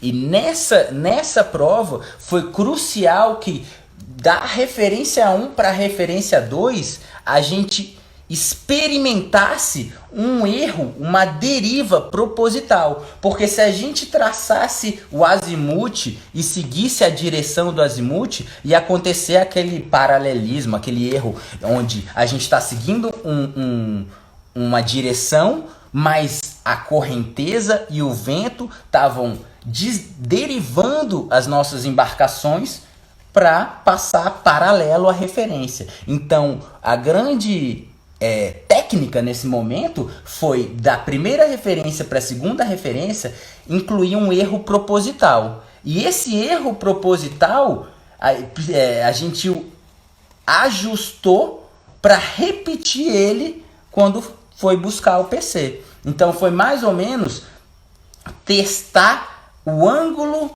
diferente do azimuth, que fez com que a deriva naquela condição em quanto que era aqui? 2, 4, 6, 8, em torno de 10 quilômetros de distância aqui.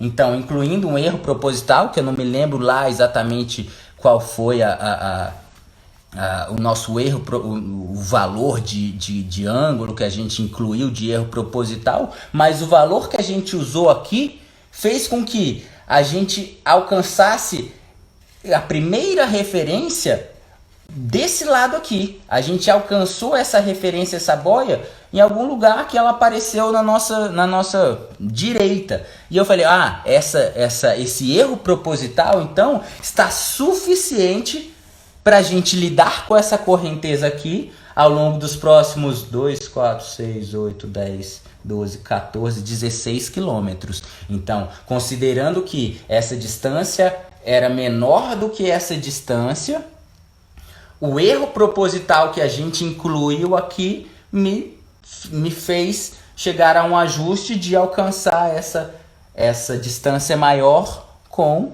o mesmo erro. Na verdade, foi o mesmo erro porque o erro que a gente incluiu colocou a gente numa posição mais a oeste dessa primeira referência, e eu estimei que este erro proposital seria suficiente se a gente aumentasse a distância, e eu mantive o erro e a gente alcançou o PC relativamente fácil. A única coisa que talvez a gente fez diferente também é que quando a gente se aproximou da distância, a gente vinha estimando a nossa velocidade, a gente sabia que mais ou menos a gente ia percorrer aqueles 10 quilômetros em sei lá quantos minutos, e quando a gente se aproximou dessa distância, a gente se posicionou as duas embarcações também lado a lado, para a gente aumentar o campo de visão e buscar essa boia. A primeira referência era só uma boiazinha de navegação bem pequena, que a gente só foi ver a luz piscando quando estava bem próximo. E quando a gente enxergou a luz piscando,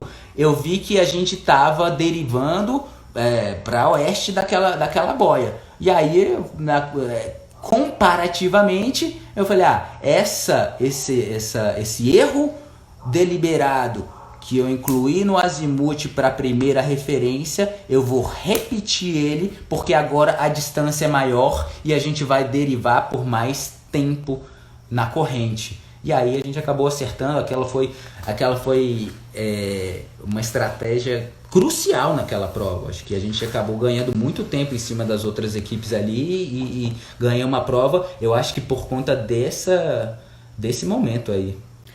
E assim, o Gui não tirou o olho da bússola em nem um minuto, e indicou estrelas, né, para eu dar a direção do caiaque. Então, uma coisa que a gente sempre sugere é o navegador ir na frente, para ele não ter que dar a direção do caiaque durante a canoagem. Mas, na nossa equipe, eu e o Gui, ele vai atrás, e nessas situações que ele não consegue dar a direção para prestar atenção no mapa, eu dou a direção do banco dianteiro.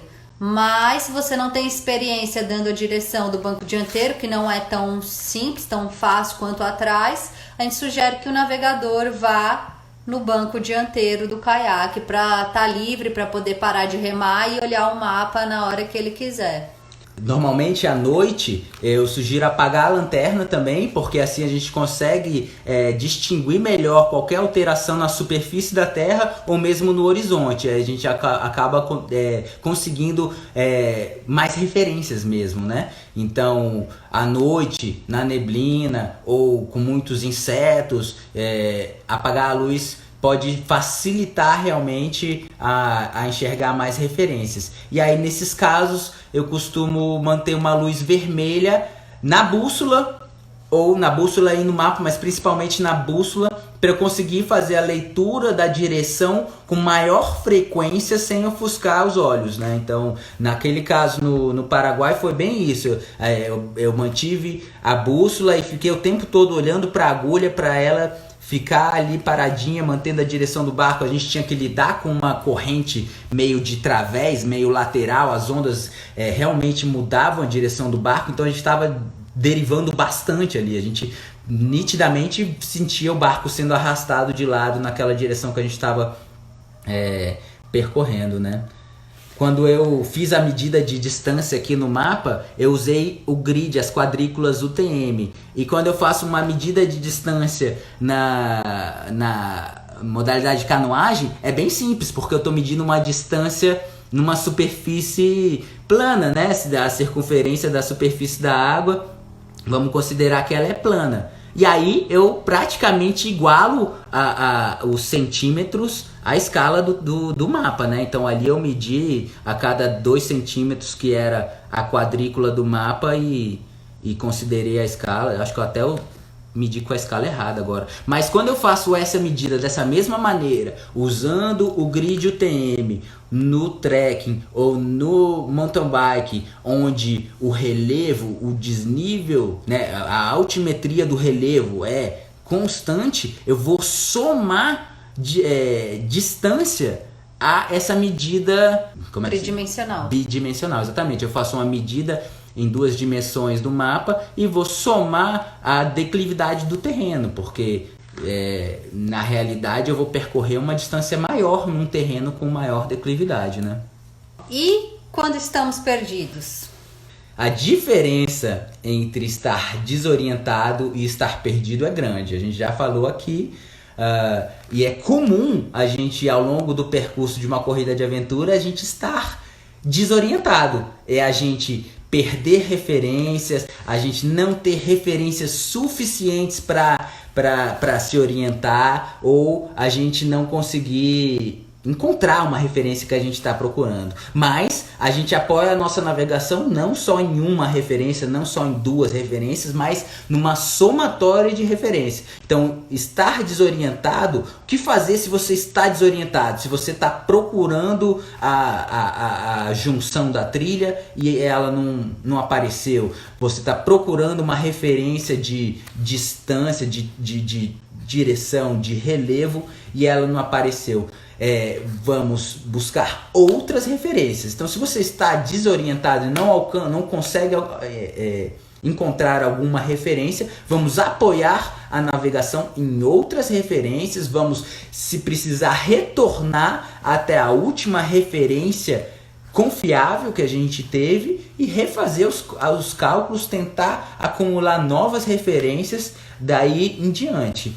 Agora, se a gente está perdido, significa que a gente não tem mais referências, significa que a gente esgotou as nossas opções. Se a gente está perdido, é melhor a gente parar para dormir, esperar o sol nascer, as ideias clarearem, a neblina se dissipar, ou mesmo abrir o spot e pedir resgate, porque se a gente está perdido, significa que a gente não tem mais opção.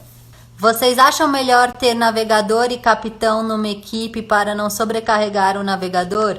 Sim, cada um faz uma função. Pode ser a mesma pessoa se ela não estiver se sentindo sobrecarregada, mas a gente, tanto a função de navegador quanto a função de capitão, a gente ainda assim subdivide essas funções. Então o navegador tem o navegador líder e tem quem vai contar passo, quem vai estar com o olho na bússola, quem vai marcar a distância, e o capitão a mesma coisa, é o capitão que vai falar com a organização, o capitão que vai tá com as ideias mais claras para tomar uma decisão difícil no meio da prova. Isso podem ser pessoas diferentes, e não uma pessoa que foi estabelecida antes da largada e é ela para sempre. E as funções podem se revezar entre os integrantes.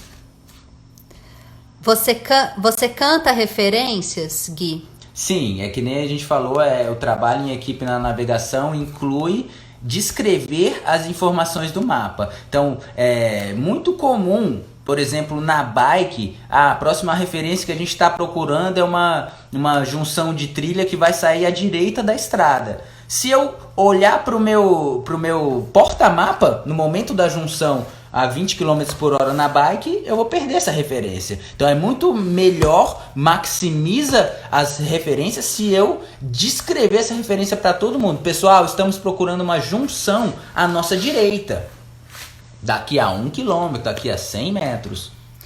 A Venza chama o aplicativo que a gente citou. Quando é identificado o erro, o melhor a fazer é retornar em uma referência segura e conhecida? Sim, é aquilo. Se você está desorientado, mas você vê que existe uma referência mais adiante, uma referência confiável mais adiante, você pode escolher seguir adiante, né, e no seu erro.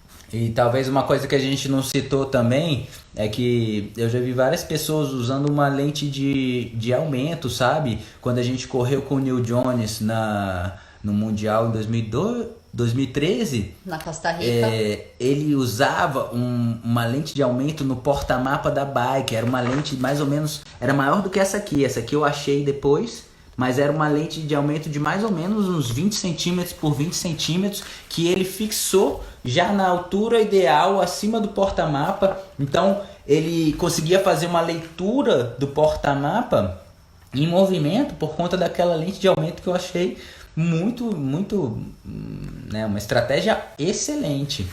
E ele também usava, ele tá com 50 e... Ele tava com 52 nessa prova. Agora ele tá com 50 e... Agora ele tá com 60 praticamente. Ele tava no Eco Challenge ano passado. Ele é super ativo, ele é o cara.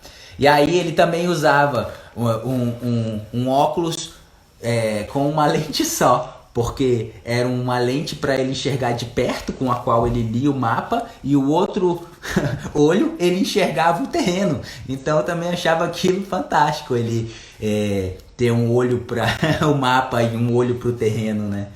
Então também não é comum, na verdade, né?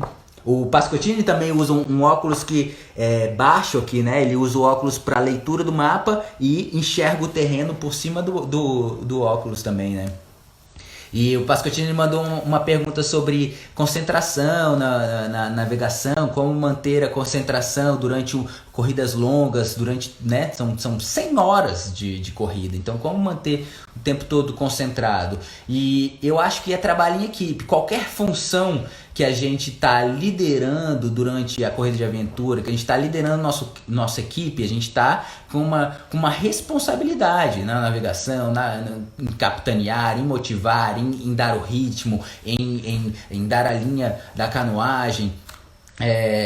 E essa responsabilidade tem que ser realista, realmente. Se você está tendo dificuldade, você tem que pedir ajuda. Você tem que dizer, pessoal, eu estou cansado, e alguém pode segurar o mapa, alguém pode liderar a navegação nesse trecho.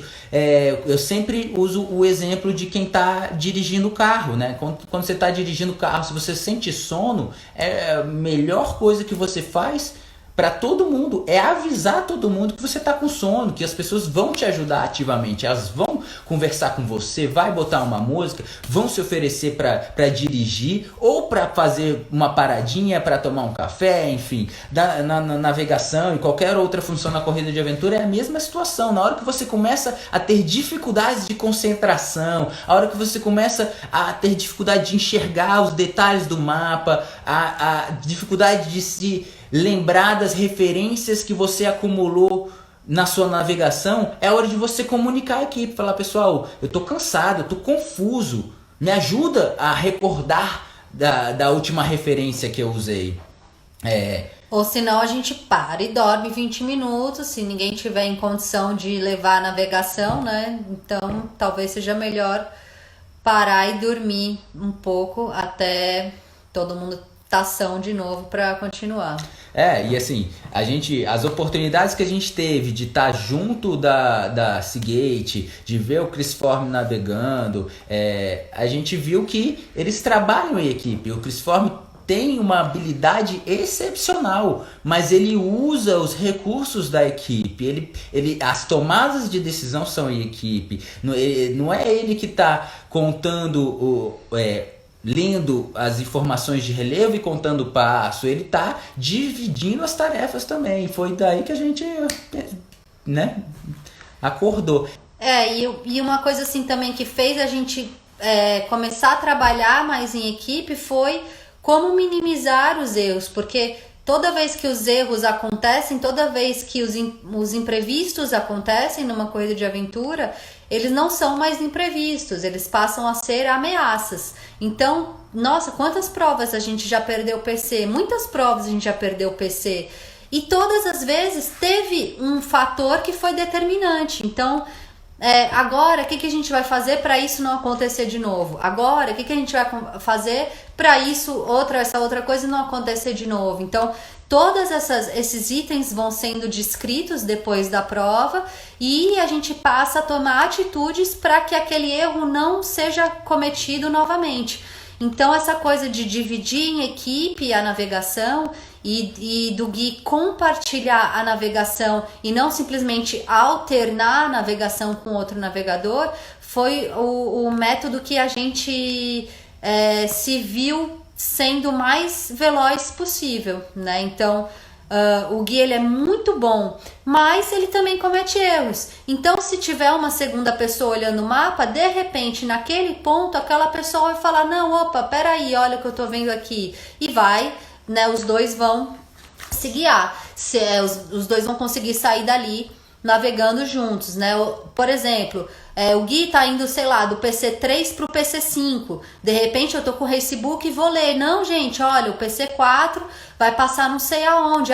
Nossa, tava aqui dobrado atrás do meu mapa, eu não vi. Ou PC3A e 3B, como foi o caso daquele Shawaz. Então, o Facebook não pode ficar na mão do orientador, porque o orientador já tá com o olho no PC e de um PC pro próximo PC, sei lá, ou sei lá onde ele tá com o olho, né? Então, a linha do tempo, que a gente já falou em outra live também, né? De como fazer a logística da prova desenvolvendo uma linha do tempo. Essa linha do tempo, ela tem que ser lida o tempo todo, ela tem informações importantes e de uma sequência lógica, pra gente não esquecer nada, pra gente não pular nada.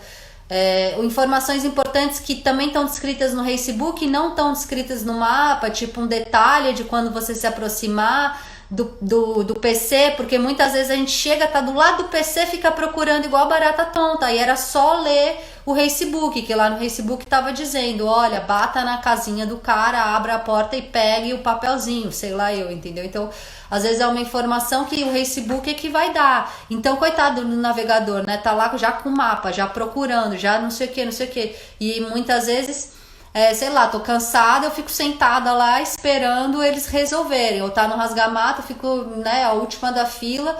Não, a gente tem que ser mais proativo. E sendo mais proativo, a gente vê que a navegação flui bem melhor, né? Então, tá com dúvida, chegou num lugar onde tem várias opções, um já se mete por ali, o outro já se mete por ali, né? Não fica parado, olhando, esperando o navegador agir, né? Todo mundo pode agir.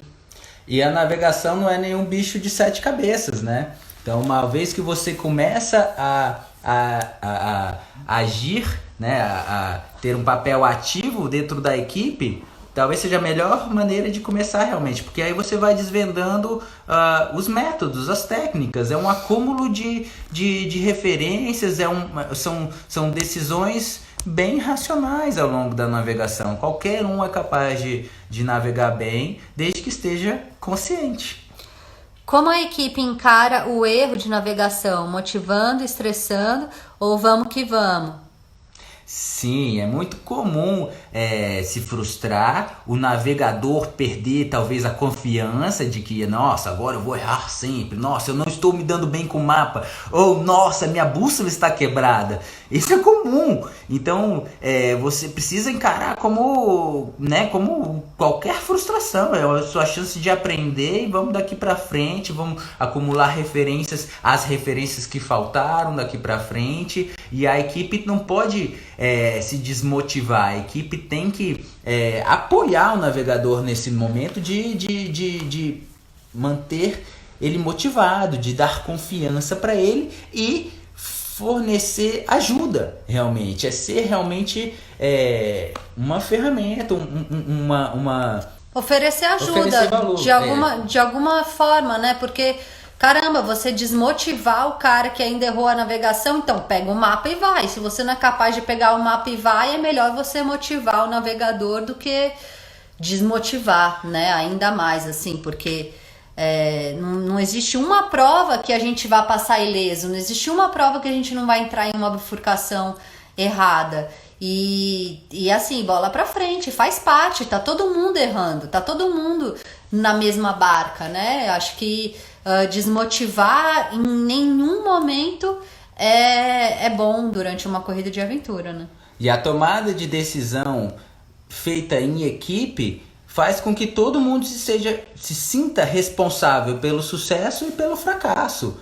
Então, descrever as informações do mapa, participar ativamente, faz com que, né, todo mundo esteja motivado, se sinta responsável pelo sucesso ou pelo fracasso e também distraia, tire, enfrente o sono, se mantenha mais motivado realmente. Então, quando você está com sono, nada melhor do que você conversar sobre as referências do terreno que vocês estão buscando, quando medir distância, contar passo. Se você está com muito sono e não está conseguindo contar passos, né? Não está conseguindo chegar ao número 50, você tem que informar a equipe sobre isso. É um ótimo diagnóstico você participar ativamente da navegação. Mas é isso, gente. Eu acho que, nossa, falamos mais de 2 horas hoje. Muito obrigada de novo pelas dúvidas de vocês. Foram muito massa, fizeram a gente montar essa live, que teve bastante informação importante sobre orientação e coisas que a gente faz, mas de repente não é tão claro para todos, né?